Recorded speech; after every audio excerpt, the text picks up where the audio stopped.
DeMarcus Lawrence has agreed to a new deal with the Cowboys, 3 years, $30 million, fully guaranteed. He was scheduled to make $20 million in salary this upcoming season. Tom Pelissero reports Tank has become the first defensive end in history to have 7 straight seasons of his contract fully guaranteed with 3 and 30. So the Cowboys open up 10 here.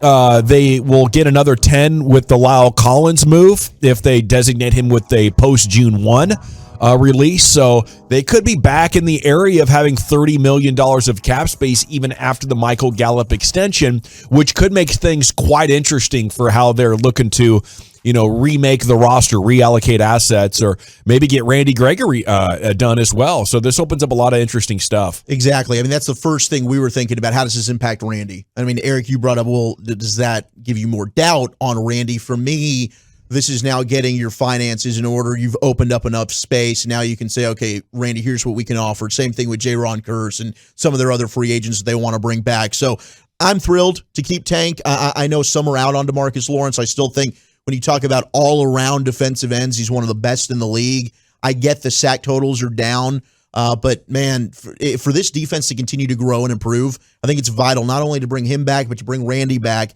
and you keep that successful pass rush from a year ago with Micah Parsons mixed in. Yeah, to me, I look at this, we were kind of thinking, okay, how's Tank, is he going to cave?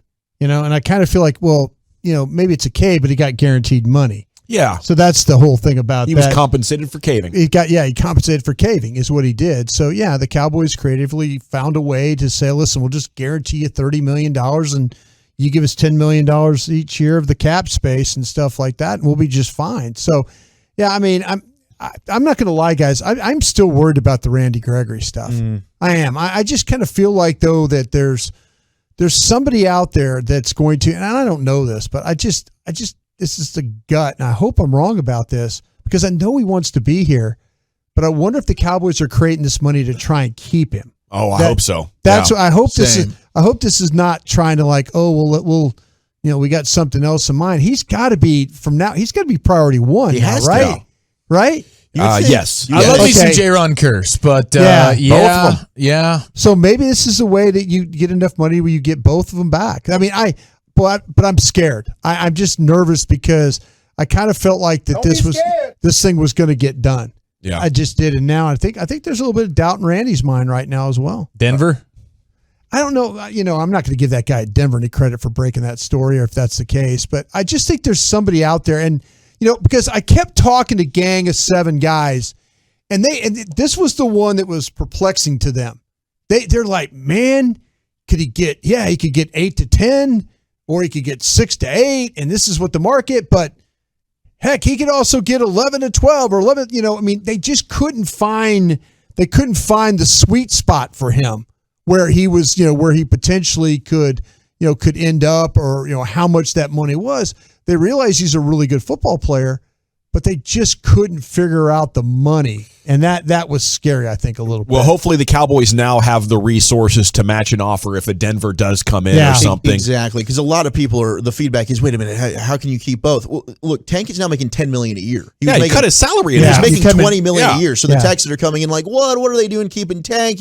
He's an overpaid pass rusher. Is he still overpaid at $10 million a year? No, not at all. That's a very good deal. And, Tank's saying, all right, I'll take this because I'm getting all the money, $30 million guaranteed, which is, it's a win-win for both sides. Now they need to escalate the Gregory stuff because the longer they wait, the more we should get nervous. I thought we've talked about this enough. You can't just look at sacks for pass rushers. No. Especially a traditional defensive end. He's got lots of jobs, and by the way, one of them is to rush the passer, and he was like top 5 in pressure rate. Those pressures create turnovers. They create bad throws and incompletions.